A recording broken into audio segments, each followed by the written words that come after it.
Well, hey there and good morning. So great to be with you again this morning. Really interesting lecture this morning, all about interviewing and the ways that you can change that. Hopefully you understand that we're in the middle of a 2-week session here of all sorts of things that can help you in job search. So check out some of my other lectures if you haven't seen them yet. They started last Monday. Easiest way to see them is probably over in my Self Recruiter YouTube channel, although you may be watching me on LinkedIn Live or even over on Facebook. Here's all the sessions coming up, including a really great one tomorrow, charting your career transition. So hopefully, oh, there we go, charting your career transition right there. That's tomorrow's at 11 a.m. Hopefully, if you're looking to make a change, and a lot of people certainly are in this market, that'll be a really great lecture for you as well. A special one Thursday too, I want to point out, although I have them all week. And that's Thursday. I have a special Ask Self Recruiter session. This is live streaming Q&A on any questions you may have in job search. So if you're not getting your job search questions answered, send them in. Send them in to ask@selfrecruiter.com, ask@selfrecruiter.com. All the very best ones are included each time. So let's get on to today. Hopefully it's not your first time seeing me. This is interview intervention. Interesting way to name this lecture. I really thought that that's what we needed. Before anybody goes out on their next interview, they have to be stopped. There has to be some sort of an intervention because we totally misunderstand what interviewing is about. Interviewing is a sales process. It's our job, even in a pandemic world, it's our job to teach them how to select us, which means we're going to have to think about the aspects of influence and nuance in communications. And of course, we're going to have to think about our personal branding, which involves everything from what we might have done on our resume or LinkedIn profile. We'll come back to those things, but also how you handle yourself in messaging, how you present yourself on camera if we're going to be on camera for interview, which most of us certainly are going to be these days. Lots of video interview technique coming up right at the very end of this. So we have to start by thinking of ourselves as a product. That is a basic of anything that we're looking to sell or position. Now you're trying to sell or position yourself right into a job by interviewing. And that means you're going to have to think about every single thing that constitutes your brand, everything that can separate you out from others. What is it really that can separate you out from others? Well, all of these things, of course. So if your resume or LinkedIn profile are suffering from bad storytelling, which most people's are, we've lived that journey. We're so emotionally close to it. We can't really see how to tell it in the most advantageous way. If you're suffering from materials holding you back, well, work with someone that is very good. On my Self Recruiter website, you can see all my services packages over under my services tab. And if you need to talk before you know which one is the right one for you, just send me a quick email. We'll set up a time to chat. But make sure everything that you're utilizing supports your brand, uplifts what you're trying to put forward as, why they should really hire you. Now, in terms of interview, it's really about how much effort we put in. If you put a lot of preparation in, and it's good preparation, it can help you a lot. But we can't lose sight of this. It's a sales meeting. It's a sales meeting whether we like it or not that it's a sales meeting. Therefore, we have to think about how we begin to take back control, how we use that sales meeting to make our case that we're the very best one. And we can't let objections, oh, you don't have this, you don't have that. We can't let those things derail, because the entire episode, the entire process of interviewing is about us being able to teach them why we're very unique, why we're the very best individual that they're going to select if they choose to do so. And hopefully we accomplish that. Now, a trap along the way is what you see here. A trap happens because we get one view of reality and we grab onto that and think that's true. Well, in job search and in interviewing, we look at that thing called a job posting. Now, I call that something else. I call it the list of the irrelevance. That's a new word with a T and an S. That's because almost everything on that list is irrelevant to this job. Oh, tangentially connected. I get it. That's not a picture of the day-to-day of this job. And yet, we get so enamored with how they constructed that job posting that, oh my gosh, we tried to be cookie cutter perfect. I'll just be cookie cutter perfect. I'll be perfect. I'll just fit right in. That's great. I'll take number three. I'll take number three. I'm paying you less. No, you don't want less. Okay, I'll take number two. Take number five. Doesn't really matter because they're all interchangeable. That's the trap. So when you try to conform and just be perfect to what you see, you're also building yourself a trap. Ever seen one of those little fish traps where they swim in and they can't get out? Sorry, Siri seems to be trying to respond to me.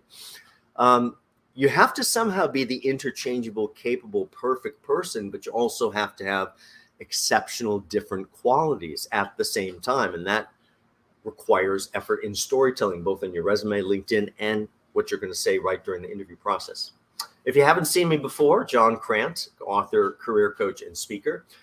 Resume and LinkedIn guru as well. So as I said, if you're suffering from bad storytelling, and that's what so many people I work with suffer from, they're off doing amazing work in their work life, paying no attention to how their story is constructed until suddenly there's a need and their story is not ready. Well, I think you know who to reach out to. A little bit more about my background so you know how to parse the information I'm sharing and which parts you should use for yourself, which parts maybe you choose not to use for yourself. Has to be in alignment with you. So 7 or 8 years in outside recruitment. That's a traditional headhunter on a desk, having to go into the competitor company, lure them out. Kind of like a glorified dating guru. Very, very similar, actually. Millionaire matchmaker, maybe. Spent 3.5 years across 100 office recruiting system as the national trainer. So every recruiter or potential recruiter that would come into the system, they'd come into my 90-day training program to really teach them how hiring actually works. Not how people think it works, but how it actually works behind the scenes. And of course, ended up being VP over all those offices before moving out to do what I do now, which is work one-on-one with my clients, helping them elevate their career brand and their story and helping them overcome all those objections. A few things that'll help you. My book is a great resource, available on my Self-Recruiter website, available over on Amazon very easily.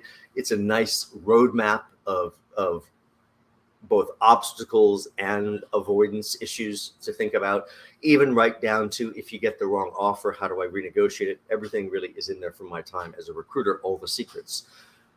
On my Self-Recruiter website, halfway down the page, there's a very special version of my LinkedIn lecture where you can see me large or the slides large. You can use it really as a really nice start and stop tutorial as you improve your own LinkedIn profile if you're going to do it yourself.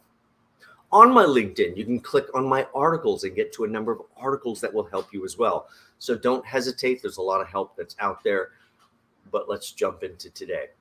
Now, for today's lecture and for all of my lectures, this Self-Recruiter umbrella covers everything. How is it as an individual job seeker or as an individual person managing your career? How is it that you're going to take control? Well, I can tell you it's by becoming one single great recruiter, which is you, which oversees one great, amazing candidate, which is you. But you're also going to have to be the strategist, the planner, the person that picks yourself up by the bootstraps when you need a little dusting off. We have to do it all. And so most of becoming a self-recruiter is beginning to learn how to use LinkedIn in a very different way, but also keeping one eye on that toughest competitor imaginable, those 4, 5, 6 people that would take that opportunity from you. You can beat those amazing looking people pretty easily, but not if you stick your head in the sand. If you stick your head in the sand, they'll beat you virtually every time. But with a little bit of planning, a little bit of strategy, you can outmaneuver them almost every single time. Now, we'd all like to see the job, get the interview, and really get that job. If it only worked that way, if it was that easy. But really, everybody's sitting home and doing what you're doing. They're hitting that darn button. And maybe on occasion it does say apply very nicely, but most of the time it says submit, all capital letters, until we're so submissive it's like a Friday night waiting for that phone to ring. And when it does, it'll be a telemarketer. And we know where that leaves us. In terms of job search, we get left in these unhappy places during the interview process because we don't really think out of the box.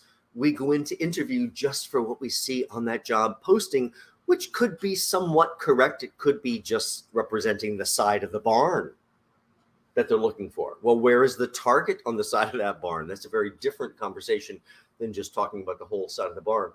a lot that we can do in our preparation. So I'm going to take you through how to really put together a proper, true interview plan, and how you're going to map all of that out so that every time you interview, you get sharper and sharper, really at presenting your value. It means we're going to have to think in unusual, unconventional, unexpected ways. Out of that, we're going to get these moments of clarity where those dots begin to connect and the clarity just comes into view. Now, I'd like you to think about this concept of changing the equation of diminishing returns simply by changing the rules. What's the biggest rule for an interview? Oh, I'm supposed to go in and answer questions. Well, how about not answering questions? No, I don't mean to be evasive or wait until they have to call us security. None of that. But I mean, why don't you forget some obligation to answer questions, and you're there for a conversation that should be enlightening. And that conversation is going to surround your product. They have a problem and you have a product. You are the product that can solve it. Now, most of your competitors are this. I hate to almost even show you this because it may give you a false sense of, oh, I don't have to do a lot. You still have to do a lot. This is about half of the workforce, unfortunately. I like to read this one, so let me read it. Of only moderate quality, not very good, ordinary, average, middling, middle of the road, uninspired, undistinguished, indifferent, unexceptional, unexciting, unremarkable, run-of-the-mill, pedestrian, lackluster, forgettable, amateur, okay, so, come see, come saw, plain vanilla, fair to middling, not, no great shakes, not up to much, and bush league. Well, everything changes over time. Okay, this is not very uplifting. But if this is the bulk of the workforce that's out there, how do we flip that on its head, or whichever way we might want to go? How do we flip this around and see some value out of it? Well, if the bulk of the individuals are mediocre, what do you need to be? Little tiny bit better than mediocre to be ahead of almost everybody. And if you simply put a little heart and soul into whatever it is that you do, you would naturally rise to be the top 1, 2, 3% in any field. That should motivate you, the fact that so much of the workforce is unfortunately mediocre. And that's an interview. An interview is where you have to tell your story. Story gets a bad rap in terms of word, because when we hear story, we think of something made up. No, that's not what I mean. What I mean is I could tell you the same factual, true story that's very dull, snooze fest. Or I could tell you the story that's still factual and true in the most interesting, engaging way ever. That's your job. Your job is to not communicate things factually to them. Your job is to win them over emotionally and intellectually until they see you as the very best business decision they're going to make today. Now, how do we do that? Well, we have to be ready to share. We have to do a little bit more than just hope. We got to really prepare. So let's look at the 3 angles of sharing here. We could have an in-person meeting. Always great to build more chemistry in person. Could have a telephone meeting. Harder to build chemistry. Could have a video or Zoom or Meet or any other technology that's out there. There's so many platforms. That used to be a real challenge for folks doing video interviewing. But if we haven't done video interviewing now or recently, we've not been looking around because almost everything is video interviewing. It does give us a chance to get better and better, although most people are not taking proper advantage even of just setup to put yourself in the winning position. So I want you to think about these 3 aspects as we kind of talk through things again. Now, remember, I'm a big fan of not answering questions. I'm really going to answer some questions, right? But what I want to get at here is I don't want a knee-jerk reaction like, oh, I hit the funny bone and it just reacts. We don't want a regurgitation of answers. In other words, I'm not going to answer any question I don't intend to answer or choose to answer to tell some story. I may even have to do what most good politicians do. I didn't say they were good for us, but a good politician will never answer the wrong question. They'll hear a question that's not quite right, and they'll rephrase it and then answer that question. If you'd like to see that in action, Tim Cook, who's running Apple, I think it was, probably 4, maybe it was 5 springs ago. He was talking to a college audience. It was not a commencement speech, just talking to a college audience room class. And one of them asked him a very inappropriate question, like, when is it okay not to listen to our professors? Oh, Thank you for that glorious question, which is going to get me in hot water. And so Tim's a pretty smart guy and obviously a very good politician as well, which you have to be as a CEO and running an effective business. And he said, you know, what I think you're trying to say, nice, smooth, clever way to rephrase, is when is it okay not to follow the rules? And I mean, to me, I think you should rarely follow the rules. I think you should be writing the rules if you'd like to get to where you imagine. Yeah, I'm maybe off a couple different words there, but very, very close. And it points out the fact that you have to think about how information comes in, what you intend to convey, and you may have to reposition it slightly and not be afraid to do so ourselves. Now, we're simply using this device of the Q&A, the mechanism of the question and answer, really to facilitate conversation. So don't be afraid to answer the question you wished you were asked. Just do not come off as evasive. That's not going to help you either. You need to build trust and rapport. Probably a good time for me to tell you the only two reasons you're ever going to get hired. This is assuming you're capable and qualified. But the only two reasons you're actually going to get hired are chemistry, number one, above all other things, and confidence in you above all other things than chemistry. And that's before the credentialing, the background, who'd you work for, what did you actually build or do, deliver, whatever. If we're going to win their vote, which is what the interview is all about, we also have to be more valuable than the next 5, 6, 7 competitors that are out there. So you have to think about that and how you positioned yourself. Of course, as I just mentioned, the secret part you may not like is it's really down to chemistry and confidence. I've met so many job seekers over the years who are just perfect. I'm just perfect. And they would just like to be offered the job. Okay, but that's not really how it works. It's a date. I know I mentioned it's a sales process, but it's also a dating process. So you have to enamor them and dazzle them so they want to offer you this job. And it really comes down to being capable, qualified, and sweeping them off their feet with the right chemistry and confidence so they imagine their work life gets easier, better. That's the way to create engagement, but it's a lot closer to that style of engagement. So back to this whole thing of story and what we're going to say and how we're going to begin to distill down those items. I don't want to overly focus on the capable or qualified. Yes, I need to show them I'm capable or qualified, but not too much of that. And that means I'm going to have a fundamental shift in my storytelling, a metamorphosis, a whole different angle. And everything's going to be filtered through a singular lens. This lens is, of course, the one you keep hearing over and over. Why is it going to be the very best business decision they make today to choose me? If they come to that conclusion, how do they not choose me, or I didn't quite convince them? So we have to use our soft skills to not only reinforce that we are the interchangeable, capable, qualified. I bring all of that, but somehow still I'm exceptional, different, special, unique combination they won't acquire from somewhere else. Now, our soft skills, of course, that's our emotional intelligence quotient. Those are, everything from personality, style, all of that you have to utilize. Look at these last two, the friendliness and optimism. Sagittarius here, so I am so optimistic the sun will come up tomorrow, even if it's a nuclear holocaust, which I sure hope it's not. But so those friendliness and optimism you have to bring into your style. But really, it's all of these things that constitute our soft skills, and you have to use every one of them because each of them help influence the other person. Now, another way to help influence your audience even before you get to the interview is to warm up that audience. So very important. If I have a Tuesday 10 a.m. lecture or Tuesday 10 a.m. interview scheduled, that's great. It's Monday. I still have a whole day. That's great. Did they send you all the names of the people you're going to interview with? Well, they sent me 2 names. Did they send you all of the names? Do you know everyone you're meeting with? If not, email them again. I just emailed them. Email them one more time. It is worth it. Looking forward to our discussion tomorrow at 10 a.m. In addition to yourself and Jim, can you let me know who else I'm likely, that's a very important word, likely to meet with so I can fully prepare for the meeting? If you forget likely, they're probably going to go, oh, I'm not really sure. And you didn't get very far because you didn't think of how you might be stopped and how to overcome that objection.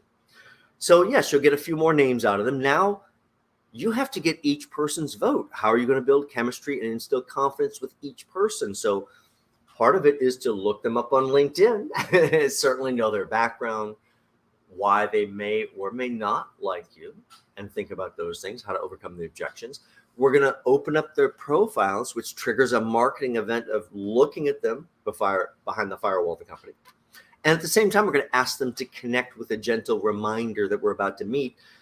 Really, this is a way to lure them into clicking on your name to open up your sales brochure, your profile, so they can read about you in advance of your interview. That is just good selling, part of a good sales process. So as I reach out to them, I'm going to send them a message to connect that says, you're about to meet me. I'm professionally appropriate, and here's a little stroke to your ego. Could be as simple as looking forward to meeting with you on Tuesday at 10 a.m. And of course, I would love to add you to my professional network on LinkedIn. Don't get emotional. Many people will not accept this. Oh, I'm meeting you tomorrow. I'll decide after I meet you. Okay, possibly, absolutely. Your goal is to get them to look at you, not to connect or whatever else. That's a side benefit. So go through this process, get them onto your sales brochure, get them reading about you so you can begin to dazzle them. These are small figurative nudges just ahead of the actual meeting, and small changes change perception, change everything. Helps you be persuasive. Let's get to constructing an actual interview plan. We're going to go deep into each of these areas. So this part, I'm going to go quickly, then we'll come back and go deeply into each. So a real interview plan, which should be a role model for you to get better and better every time you interview. The real thing here is that we have to sit and go, well, I have to understand what the agenda is. What is the, well, if it was a sales meeting and you had to go into a competitor or into some target against a competitor and sell your product or service to that company, how would you do it? Well, you have to think about that. I need to build this agenda to have this goal work for me. And if this goal doesn't work for me, well, whose fault is that? That's my fault. I have to make this work. So part of an effective sales plan is to do something called a needs analysis. Now, it's a scary sales term, but what it really means is, why don't you simply not ask too many questions, and certainly don't answer too many questions before you confirm what their real need is? You're probably a little misguided right now by that job posting, that list of the irrelevance I talk about, and maybe thinking the job's that one way. But when you actually speak to them, you may get a different concept. So right up front, I can't let them think I didn't do the homework. I have to do the needs analysis. We're going to go into that. We'll talk a little bit more about that in the screen coming up. Then I have to select and customize my work-life stories. Now, some people are very good at doing this on the fly, but other people maybe aren't as good at doing that on the fly and have to practice it in advance. So I have to think about, well, which work-life stories illustrate this quality or this skill or that skill that they might be looking for, not simply what you'd like to tell. Now, if there's no buy sign, you have to overcome those objections and you have to persuade them that you're the right one. You may even have to get them to tell you what's wrong with you, which is scary. That's all coming up. Whatever they do tell you, you got to overcome those objections, because that's the whole point of this conversation. And you have to close them. Another scary sales term, which we're going to go into in depth, which really just means ask for what you'd like, but requires asking for agreement. You either get that job or go on to the next job. Let's break these things down. Let's talk about the agenda itself now and really what is involved there. So if I look at the agenda, I have to think about, well, who am I meeting? If I'm meeting 6 different people, they may be all different types of people, and it may take different chemistry building technique with each one. I have to look at their backgrounds. I have to look what they've done in the past, imagine what their challenges might have been, and also think about how I could be uniquely valuable to each one of them to win their vote. What career stories for which one should I talk about? Because they may need different stories to secure that vote. What else could I tell them to make them jump out of their chair? And what else maybe do they really need to hear? That's the agenda itself. The rest, like a boxer light on their feet, you have to be listening and be able to pivot in the moment. That takes practice. Doesn't mean your next interview is going to be the most brilliant one, but it means if you do this process each and every time, your interviews will get better and better and better. Needs analysis. Well, maybe it's as simple as this, because I can't let them think I didn't prepare. Oh, Jack, I'm so interested. Maybe they even said, oh, John, tell me about yourself. Asked me a question before I could do the needs analysis. So I'm going to sidestep the question and go, oh, I can't wait to tell you about myself. But before I do, I would like my answer to be the most valuable and focused for you. Of course, I've done my homework. I've read the job description. I've looked at competitors and done that type of research. But I'd really like to know from your perspective, a little bit of stroke to the ego, your view, your opinion. What are you looking to have different? What are you looking to solve? What are their pain points? What would you like to change? Why is this thing open? Jobs can be open from expansion, which will tell you one thing.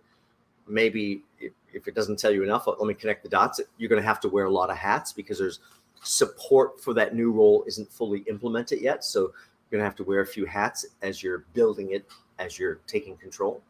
Or maybe that person got promoted. And my question would be, well, what shape do you think their work product is? And if they got promoted, probably pretty good shape. Imagine they'd also like to keep their legacy, their momentum moving forward. So you have to reassure that person that you're not going to drop the ball and make them look bad. But what if the person got fired or replaced? Well, if the person got fired or replaced, this is something that you have to think about. And if they got fired, first thing as a recruiter, I would always, when I figured out someone was fired, I'd say, oh, what happened? What went on there? And usually they'd go, oh, I don't think we can talk about that. And then I would instantly rephrase the question going, oh, let me ask you something different. What would you like to see different, or what would you like to see change in hiring a new person for this role? And then they'll tell me exactly why the person got fired. So don't be afraid to get the information indirectly. That's going to help you as well. So all of those things are things that you have to think about, but each one of these are ones that are going to help. Now, look at the very last one here. What have they not seen? Now, this is such a ridiculously simple question. Most people miss it all the time. I'd like to ask as many wide questions as possible so they can information dump and I can collect it rather than me guiding them to certain answers. But at the very end, I might say, well, Jack, Jim, or Jill, let me just ask you, what have you not seen? And if they answer you, they'll tell you exactly why they've not hired. They'll tell you the missing component that they did not see earlier that they really might like to see. That's the whole needs analysis. That allows you to then tell the right stories. Oh, I want to tell this story or that story based on what I uncovered. So they'll go, John's the one I have to hire. Select and customize your work life story. So you have to think about, well, what stories show a certain skill or a certain value or certain interest. I think you kind of know those pieces. You have to think about that and get those stories ready to tell. It's not just the literal. Maybe the story starts out, that was so interesting. And when I got the call from the CEO to take on this new challenge, you got the call directly from the CEO to take on the new challenge.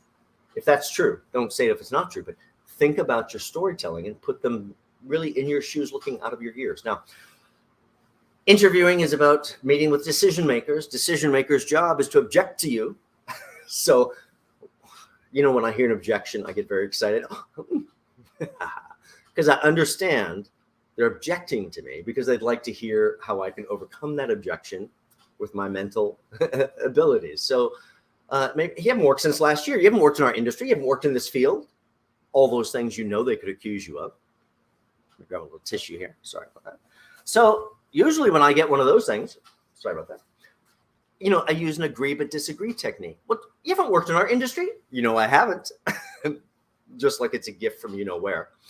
Because it's true, I haven't worked in the industry. I can't fudge my way past that. The best way to deal with something I don't have is to confront it and then pretend like it's no issue whatsoever, and then illustrate why it's no issue. It's an agree but disagree technique. I haven't worked in the industry. But Jack, Jim, or Jill, I'm sure you'll meet lots of those candidates. Everybody else is a candidate. You're always an individual. I'm sure you'll meet lots of those candidates and the other people that you'll see. What I bring to the table is something very, very different. It's also why I think I'll be the very best one in this role. Boom. And you have to tell them. Your job is to overcome the objection, inspire them that even if they don't know everything they're going to get from you, I know I'm going to get something special from John that I'm not going to get from just one of the other cookie cutter people.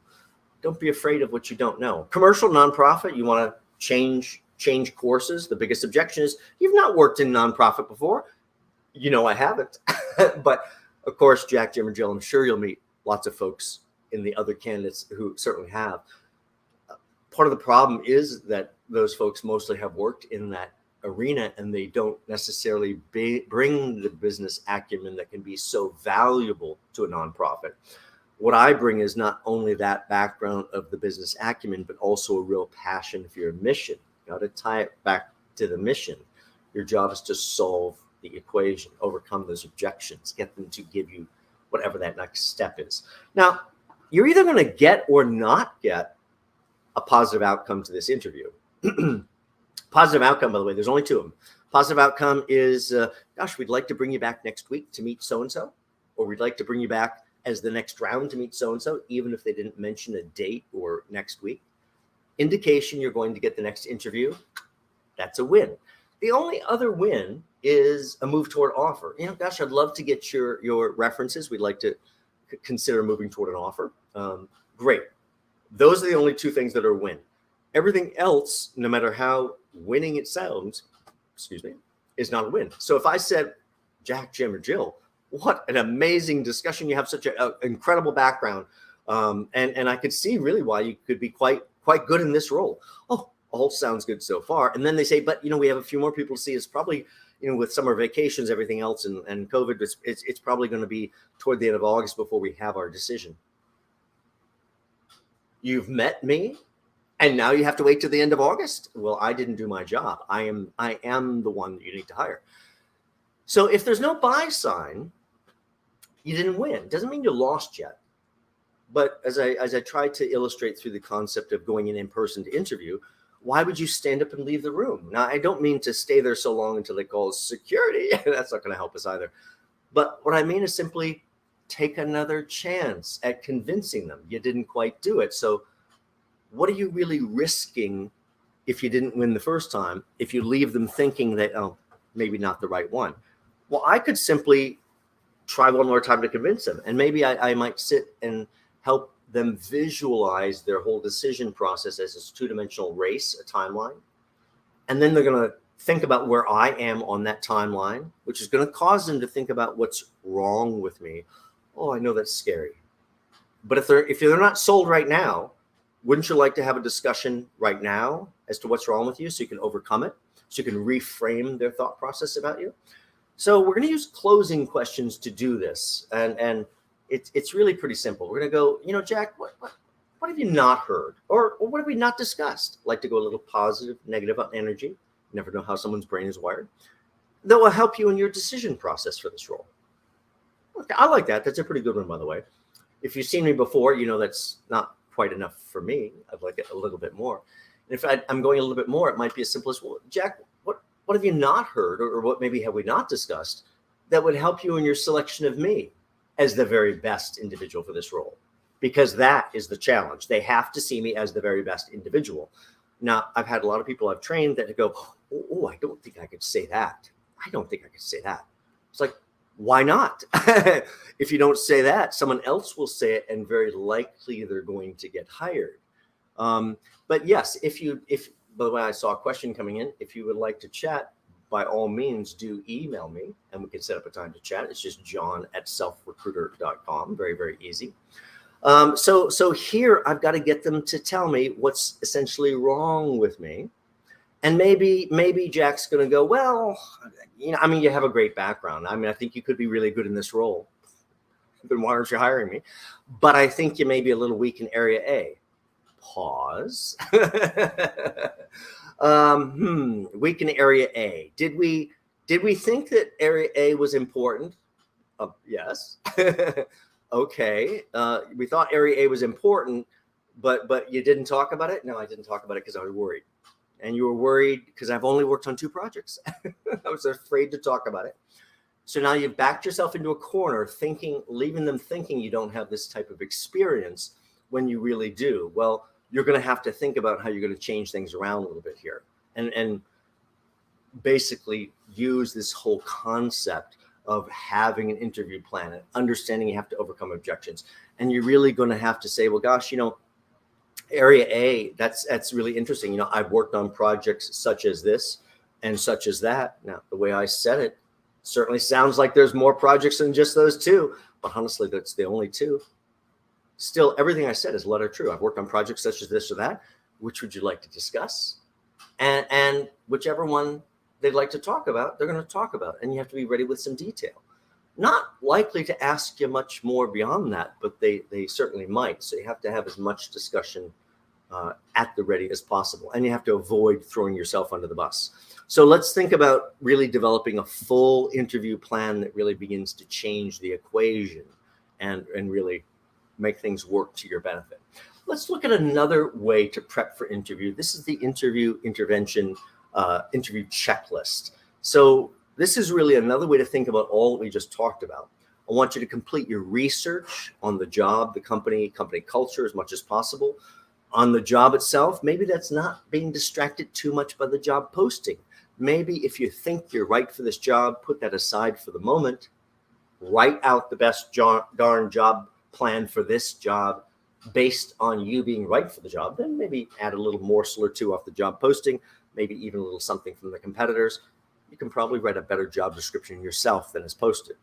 Company, do all the research, read every word on the website, grab some of their language so that you can begin to speak like one of their employees. Company culture, well, it's going to take you a little while to figure that out. Maybe not even until you work there.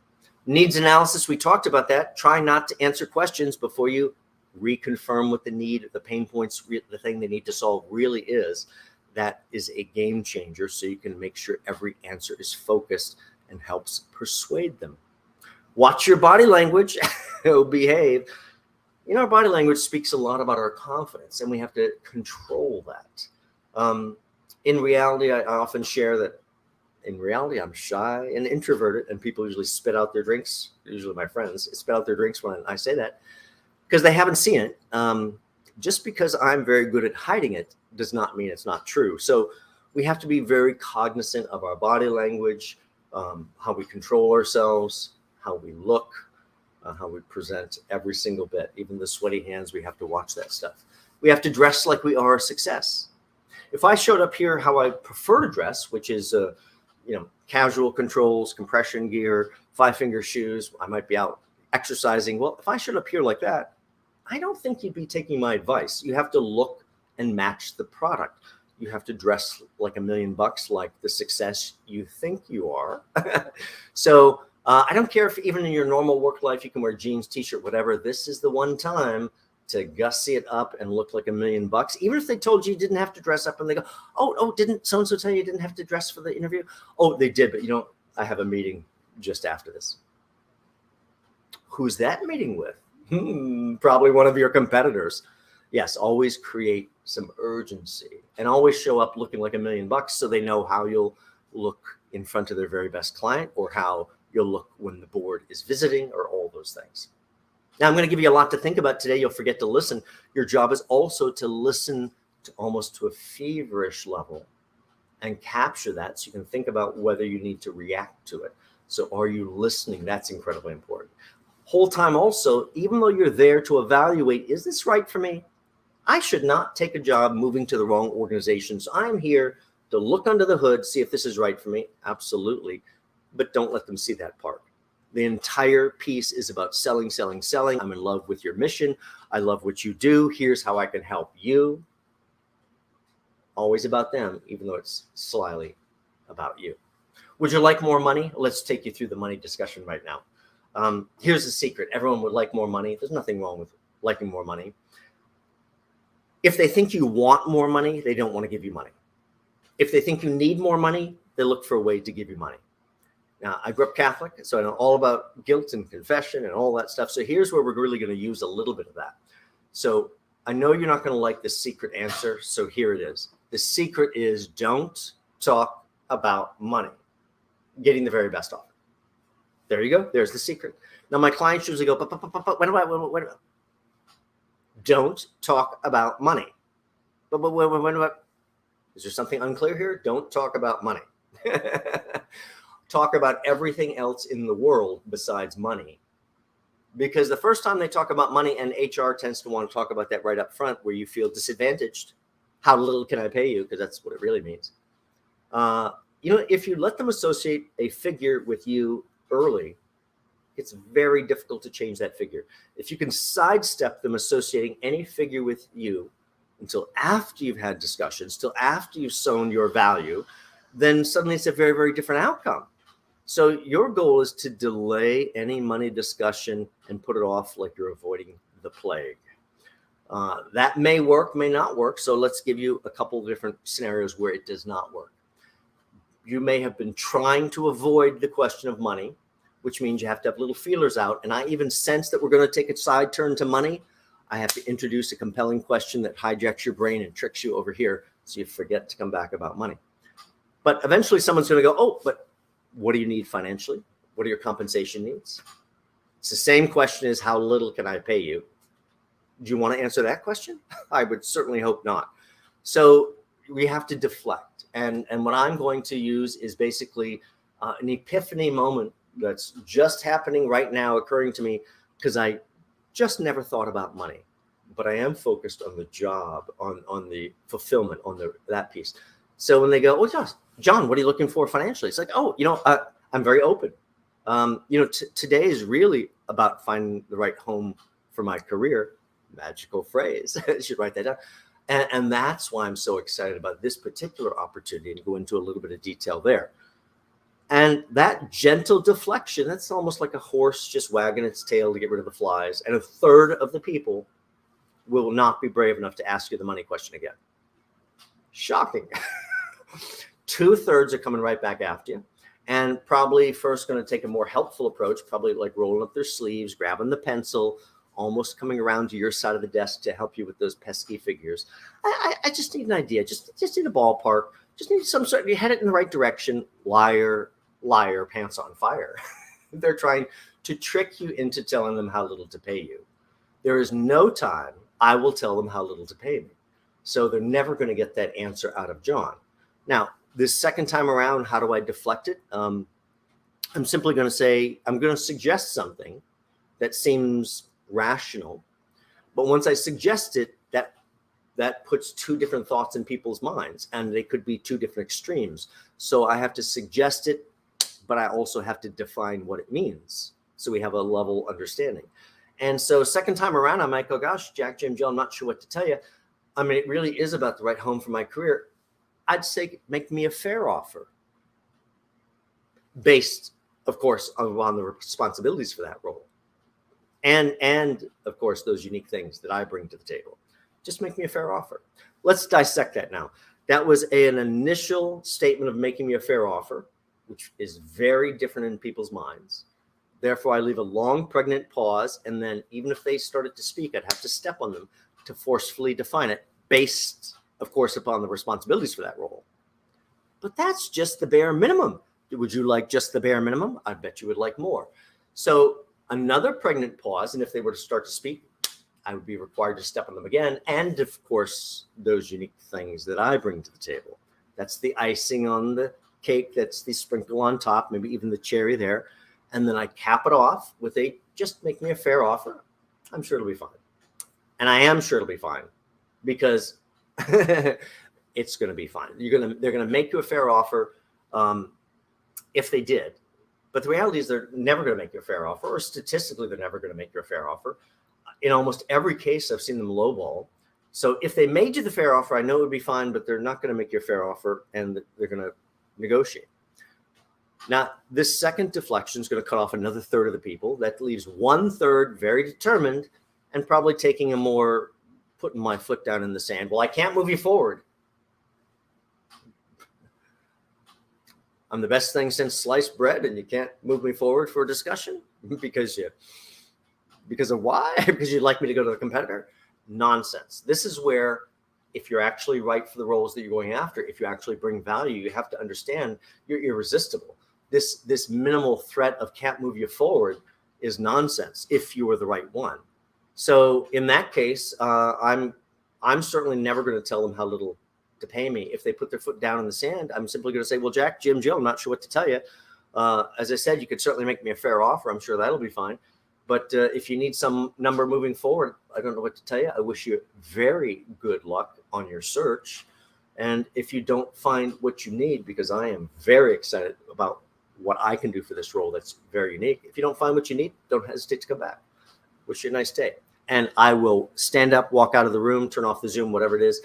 I'll make them come back to me. And hopefully they'll maybe even stop me before I leave. But either way, I'm not going to participate in the charade, which will not help you. Another way to avoid this money discussion is try to get yourself away from HR discussions. Big believer that when we're setting up our interviews, we should be going after the decision maker rather than applying online necessarily. So let's look at my LinkedIn lecture, a lot more secrets there. Time to get it right. Two things here. Talking about timing for the interview itself. So if you were going to a physical interview, you have to make sure to get in the area 30 minutes in advance. Don't arrive there, all your homework, all your preparation out the window because you're sweaty, disheveled, thrown off your game because of what, miss a time crunch or something. So get in the area 30 minutes in advance, get to a coffee shop or get to a park bench, whatever. Go through your notes, center yourself, make sure your caffeine is balanced, your calories are balanced, all that is just right. Close your notebook a few minutes ahead of time and just be very centered. Make sure that you understand that all of the work that you've done is available to you. And let's put all that there. So yes, put these things out there. Other timing issue is on the offer. If you are not going to negotiate, and please remember, every single time you negotiate, you could lose that offer. If someone makes a misstep and someone feels emotionally injured along the way, that offer can just evaporate. So let's not, at least my advice is, let's not negotiate an offer we're not willing to lose. You can think in advance about several different numbers, good, bad, and ugly, and you'll understand, well, what's too low and I have to risk this to negotiate, and where do it's in a safe zone, I don't want to risk it. I think you'll have your answers. That's the timing. Accept that offer if you're not going to negotiate. Don't make them wait overnight if you're not going to negotiate. Hopefully that makes sense to you. Whole time in discussion. Next stop is opportunity. And don't forget to ask for the job, which is as simple as, wow, Jack, Jim, or Jill, I'm very excited by our discussion. What's our next step? Because they have to remember that after they've interviewed 6 or 8 people. Now, preparing for your interview, a couple more secrets as we begin to wrap up for today, but a few more good things coming up here. Make a list of questions. Now, you're sharper for your field than I can advise you. So just imagine you're the manager that has to hire you. What questions would you be asking to find out whether you were really the real deal or not? Write all those down. And of course, you're going to have to craft amazing answers for those. But also add 3 self-recruiter questions that will help you. And the first one is, tell me why I should hire you over all others that I see. This is a little bit of the gauntlet. Let's put the gauntlet in there and see what we want to say. So think about that one. Next one is, tell me why my work life will get easier or better by hiring you. So we want to think about that. Now, both of those questions, by the way, they're not likely to ask you in that format, though they could. But we have to think about what we're going to do here, how we're going to get these people to show up and ask us the right things. One last question that will kind of help guide them is, why is it going to be the very best business decision that I make today if I choose to hire you? Now, they're very likely not going to ask you this directly, but you have to have elements of this and those other questions mixed into your answers, or you're not likely to solve that. So don't be afraid to think about those things and make sure that it works. Now, most of us need a lot of practice, so get with a friend, get with a coach if you need some help. I know a pretty good coach that can help you. Role play this until really you can be as smooth and organic as talking about anything that you're knowledgeable about. You have to have more knowledge about yourself and why you're the best than anyone else. And that means also giving yourself permission to put modesty and humility aside. Wonderful traits for all of our life, but not job search, not career. Let's talk about follow-up notes. These things can save your bacon. They saved one of my promotions early in my career. I was running a #1 department out of 121 departments in the country. And my location was the #4 location in the country, very big retail location. I had #1 department inside that. And my general manager went up to be country manager of Canada.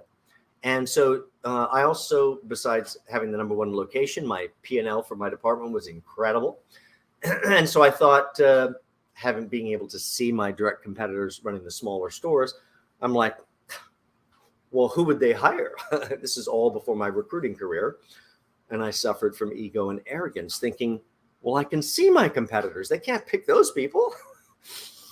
Dangerous, dangerous assumption. And so I went in there, and I didn't really know everything that I know about recruiting as I do now. But I still had a good interview, good talker, good positioning and selling. And one of the people wanted to hire me. That was my direct manager. Like, oh, absolutely. Did you see their P&L, everything else? The other one from another region was like, oh, I don't get John.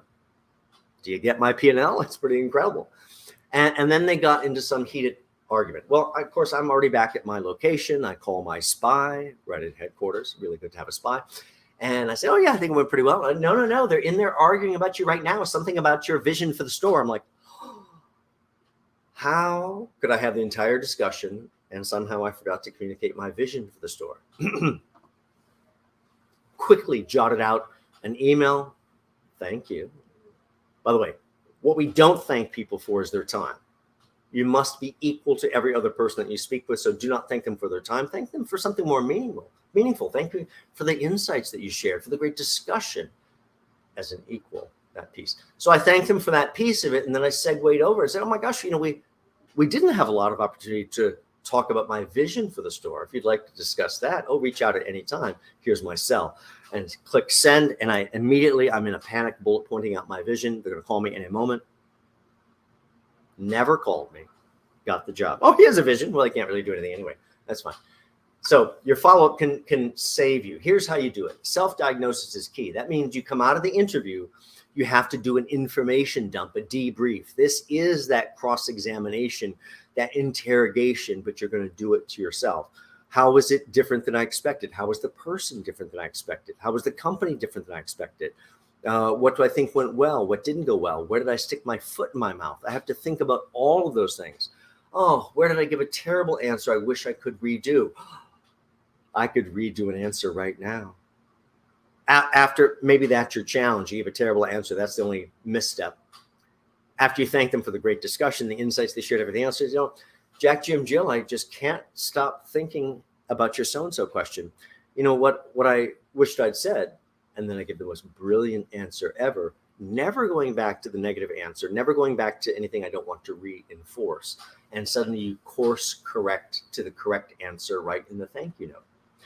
But all sorts of things. Ask yourself one more important question as you debrief, and that is, if they don't move forward with me, what's the reason going to be? This isn't one you analyze. This is a gut reaction. You're training your gut. Almost always it's going to be right. Oh, Area A. Didn't talk about Area A. After you thank them for the insights and the great discussion, the opportunity, say, we didn't have a lot of opportunity to talk about Area A, where I've worked on projects such as this or that. If you'd like to discuss those, don't hesitate to reach out at any time. Never had to tell them those were the only 2 projects I've ever worked on. Close the deal. Wow, I'm excited. I can't wait for our next step. What is our next step? All things being equal, as we said earlier, it's about chemistry. So you have to be right for the job, but you've got to build chemistry along the way. You've got to show concern for them. And you have to think about how you make the story about them, how everything that you bring to the table is something that can help them. That's just a slight shift. You still have to be real. You still have to be genuine. You have to be yourself. Last few minutes, we're going to take you right into all the video secrets, including my whole setup here. You're going to see the behind the scenes in just a moment. So video interviewing, I don't care what platform we're talking about. Yes, each platform may have a slight advantage or disadvantage to the others, but eventually, however you get there, you're going to end up in a video interview. So I want you to think about this video conference piece. And especially COVID-19, we've got to get very useful at working over video, because some of us may remain working over video. So That's a piece of it.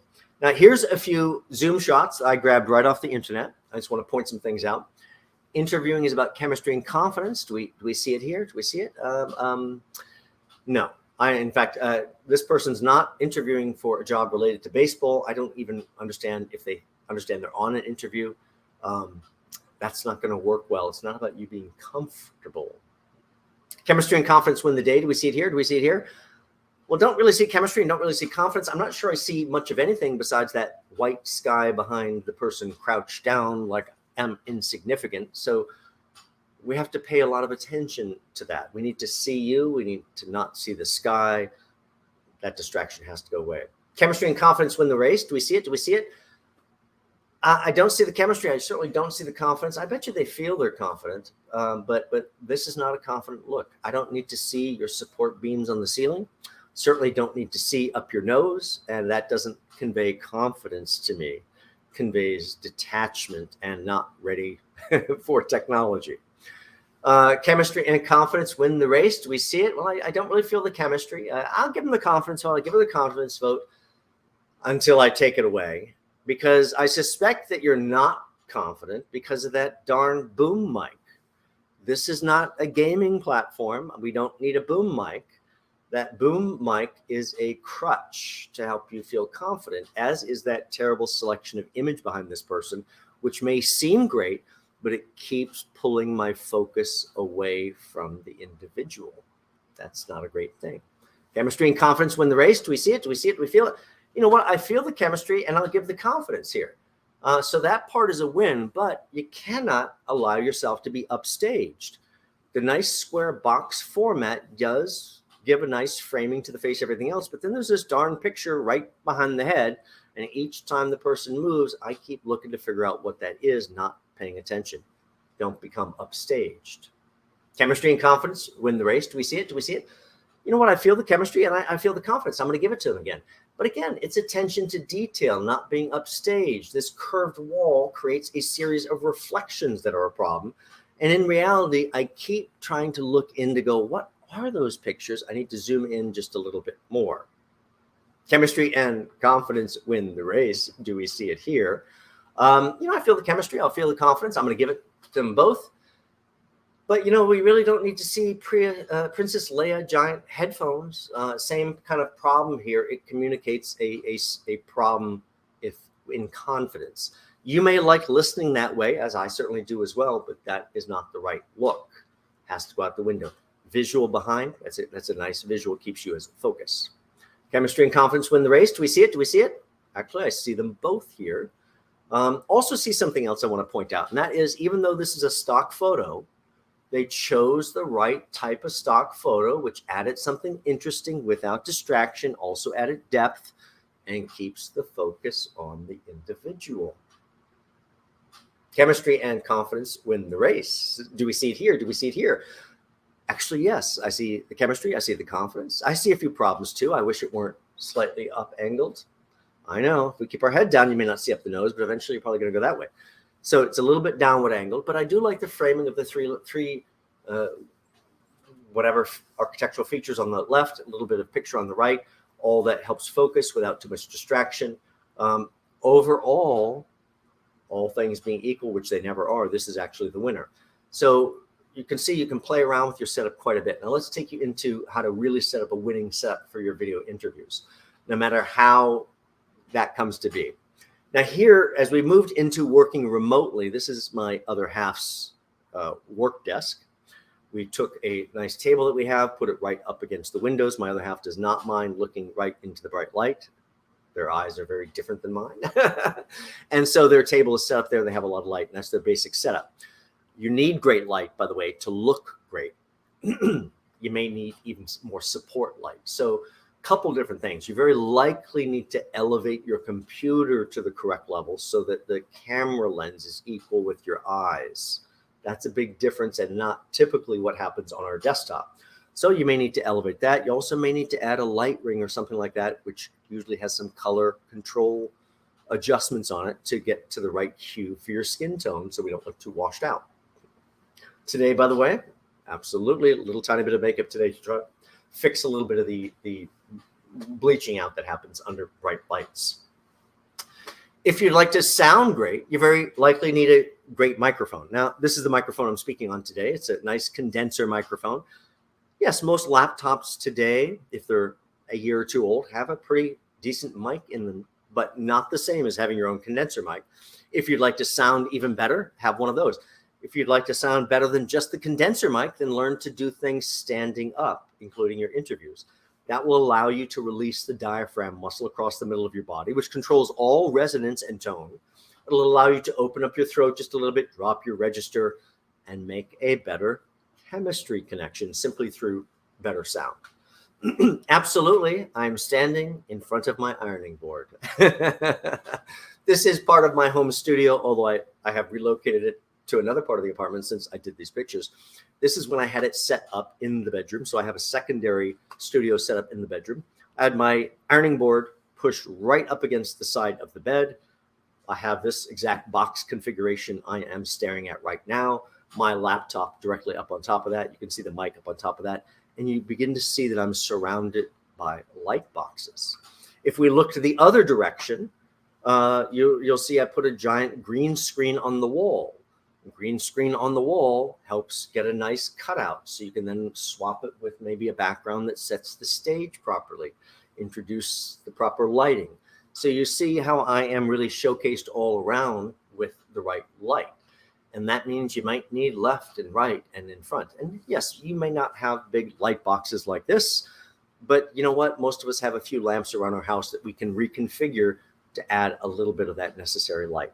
You're going to have to plan for things because you may have something like this or something like this or notes, or maybe there's a tissue, and all those things have to go someplace and allow freedom of movement. So, yep, I have a nice little bar stool sitting right in front of me.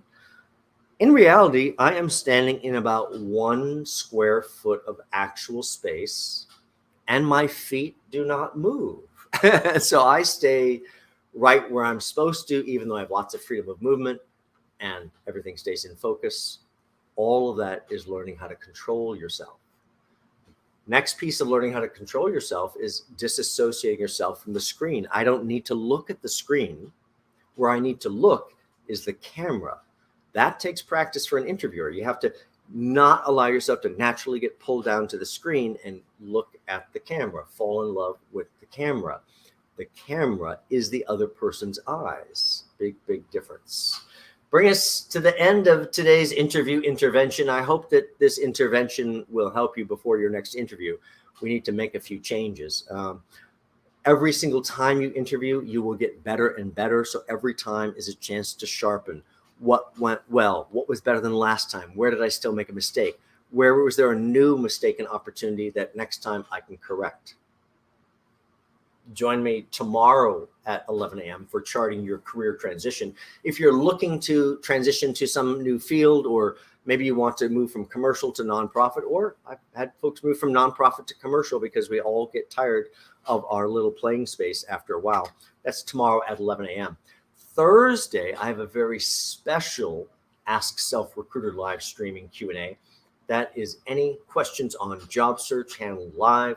If you're not getting your job search questions answered, send them in. Send them in to ask@selfrecruiter.com. That's ask@selfrecruiter.com. All the best ones are always included. So join me then. And I should mention Wednesday at 3 o'clock, which was on that list, is a very special reaching out to the decision maker. It's a paradigm changing process in job search. Hopefully you can join me there. All of my sessions are over on my YouTube channel, Self-Recruiter, available on my Facebook. Also, you can pull them up through LinkedIn Live. And thank you guys for joining in today. I really appreciate it. If you need help, check out my Self-Recruiter website under the Services tab. And if you need to talk before you know which ones are right for you, don't hesitate to reach out, and we'll set up a time to chat. Thank you guys for joining in. I appreciate it. Take care. Bye.